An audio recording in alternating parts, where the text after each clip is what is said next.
여러분 안녕하십니까. 이민멘토의 주식 레벨업 2026년 5월 4일 마감 방송 시작해 보도록 하겠습니다.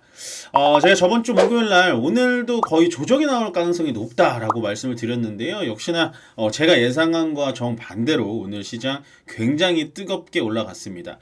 실질적으로 저번 주의 분위기를 계속 따서 온다면 오늘은 샌드위치 휴무, 그러니까 내일 또 이제 휴무가 있기 때문에 사실은 조정이 받아도 나쁘지 않은 시장이었는데, 역시나 미국 시장이 예상 외로 너무나 신고가 영역을 갔기 때문에 전체적으로 우리나라 시장도 올라갔다. 다만 일단은 올라갔음에도 불구하고 조금은 불편한 부분이 뭐냐면 하락된 종목 수가 더 많고요, 양시장. 근데 그럼에도 불구하고 코스피 같은 경우에는 일단 거의 7,000포인트를 목전에 두고 있는 오늘 코스피 지수만 4%가 넘게 올라갔다.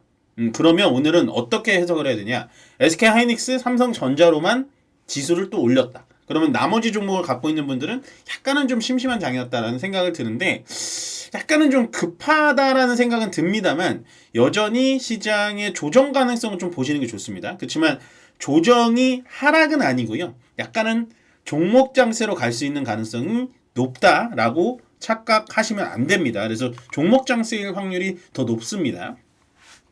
그래서 이 얘기를 드리고 싶은데, SK하이닉스가 결국엔 140만 원을 넘어서 시가총액이 1000조. 와, 진짜 좀 가슴이 뜨거워지는 얘기죠. 왜냐면은 삼성전자가 시가총액 1000억 간 거하고 SK하이닉스가 시가총액 1000억 간 거하고 조금 느낌이 다르고, 그 다음에 우리나라의 두 개 기업이 시가총액을 1000조를 넘었다라는 건 의미가 굉장히 있고요. 정말 일생일대의 기회가 왔다라고 생각을 해요. 그래서 저는 여전히, 물론 뭐 제가 아까 서두에 시장 조정 나올 수 있다라는 얘기까지 드렸지만, 저는 여전히 올해 말까지 우리나라 코스피 지수, 코스닥 지수 여전히 좋을 거다. 여러분들 돈을 버시려면 지금 시장에 열심히 공부하셔서 들어오시는 게 가장 좋다라고 말씀을 드려보도록 하겠습니다. 그래서 상당히 SK하이닉스 갖고 계신 분들 축하드리고요. 그 다음에 요거를 또 말씀드리고 싶은 게, 제가 이제 인사말로 드렸던 부분이 다 들어가는 건데, 코스피 지수가 오늘 한 330포인트 정도로 마감이 될 거예요. 플러스. 그 중에 절반, 150포인트를 시가총액 1, 2, 3위라고 하면 삼성전자, SK하이닉스, 삼성전자 우선주 빼고 SK스퀘어입니다.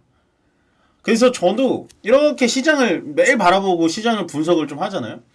지금 시간에도 SK스퀘어가 18% 올라가는 게 맞나? 이렇게 좀 머리를 극적이게 되고요. SK하이닉스가 12% 가는 게 맞나?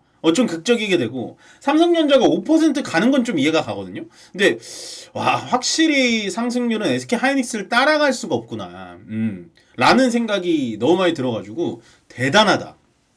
정말 우리나라에 반도체가 없었으면 어땠을까라는 좀 두려움도 좀 들면서 정말 대단한 상승률을 보여주고 있어서 가슴이 뜨거워졌다라고 말씀을 드리고 싶습니다. 결국엔 이걸 말씀드리고 싶은 게 뭐냐면, 시가총액 1위부터 3위, 그러니까 반도체 종목이 지수를 올려놨기 때문에 오늘 시초에 종목들이 빵 하고 떴다가 윗골이 남기고 떨어진 종목이 많거든요. 반도체 빼고. 그렇기 때문에 오늘은 사실은 제가 예상한 조정장이 맞았어요. 근데 조정장 중에서도 외국인들의 수급이 중요했는데 외국인들이 반도체 중심의 수급이 들어오다 보니까 시장이 많이 안 빠졌습니다. 그러면 5월달은 뭐 세린메이라고 하면서 무조건 팔아야 되는 시장이다라는 분석을 하시는 분들도 많은데, 저는 사실은 그거에 대해서 동의하고 싶지는 않습니다. 그냥 홀딩 하시면 돼요. 수익 보신 거 홀딩 하시면 되고, 현금이 없다? 어느 정도 매도하셔가지고 현금만 보유하시면 됩니다. 왜?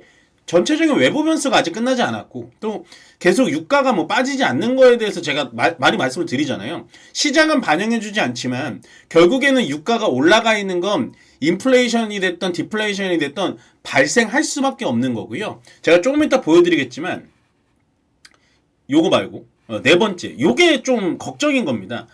지금 하는 총재님께서 신현승 총재님이 새로 부임이 됐지만, 부총재님이 오늘 어떤 말을 했냐, 금리 인상 사이클 전환 고민 중, 요 얘기가 나왔거든요.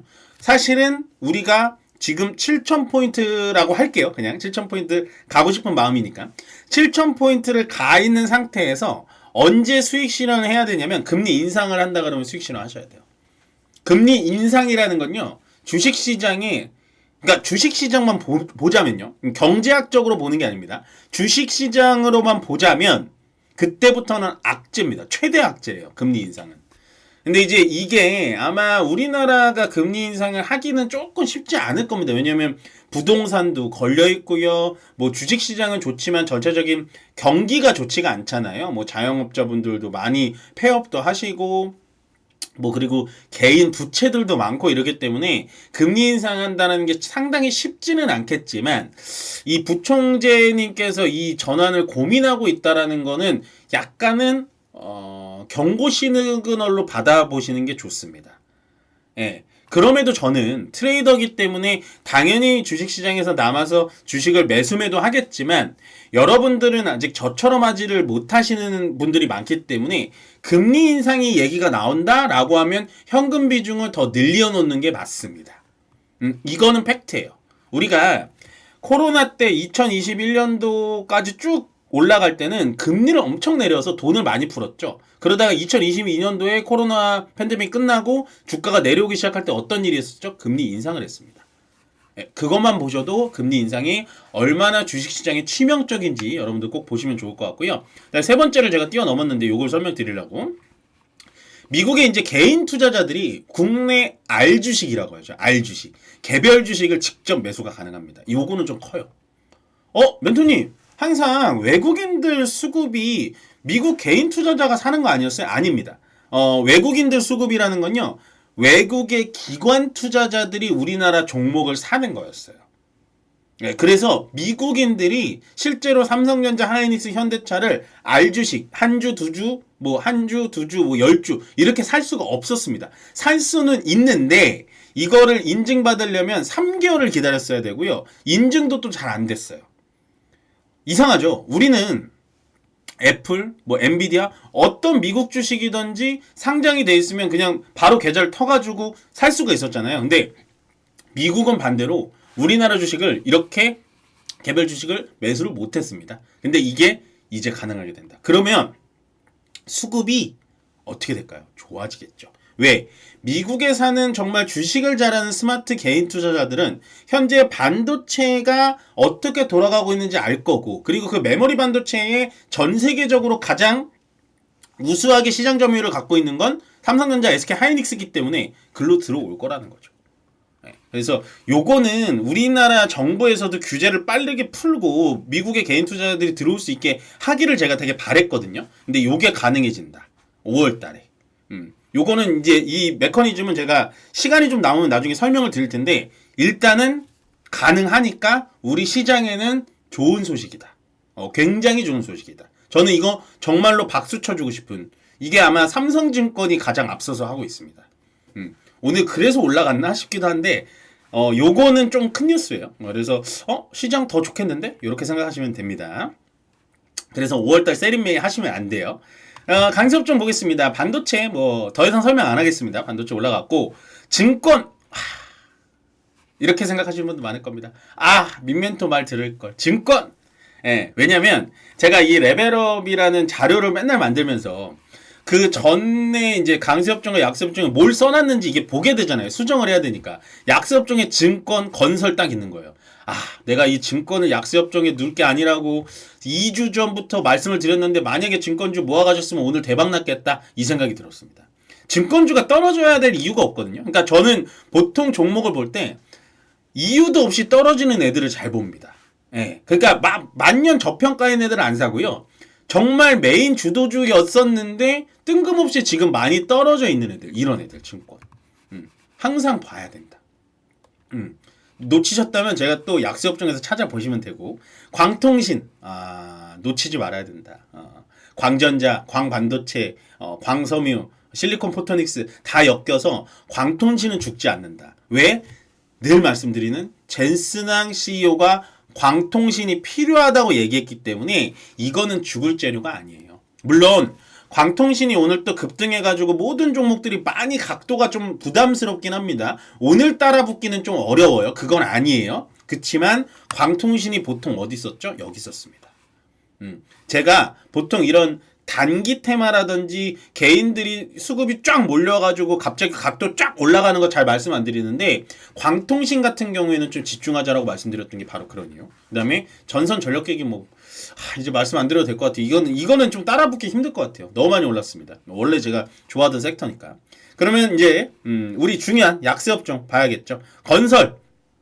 역시나 종전 얘기가 안 나오다 보니까 건설 쪽이 제일 약해요. 그렇지만 저는 조금 더 기회를 보셨으면 좋겠고 정유 쪽 있잖아요. 정유 쪽. 저가 이제 화학 쪽, 철강 쪽 이런 쪽은 별로 안 좋아하거든요. 저는. 근데 이 정유 쪽은 제가 조금 많이 봐야 된다라고 많이 말씀을 드렸던 게 SK이노베이션, S51, HD 현대 요런 애들이 이제 정유 쪽인데 제가 이번에 호르무즈 사태를 좀 겪으면서 우리나라가 이 정제 기술이라든지 정유 기술이 굉장히 좋구나라는 걸 느꼈습니다.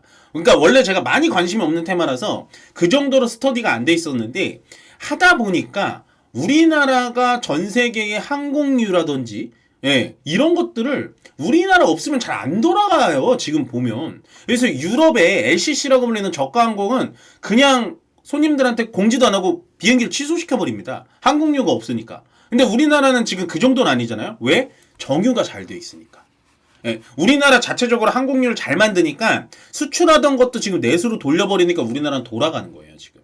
그래서 정유 쪽은 좀 보시는 게 좋다. 오늘 세 개 업종은 제가 다 좋아하거든요. 건설, 정유 보시면 되고 화장품은 저는 오늘 좀 갈 줄 알았어요. 왜냐면 아침부터 뉴스가 외국인들이 들어와서 뭐 등산도 못하게 한다. 뭐 지금 난리도 아니다. 5월 달에 지금 뭐 일본이랑 중국 슈퍼위크 난리도 아니다라는 얘기가 나오자마자 야, 오늘 그러면은 호텔이라든지 면세점, 카지노, 화장품, 소비주들 다 올라가겠구나 했는데 예상과 다르게 조금 떨어졌습니다. 이유는 딱 한 가지인 것 같아요.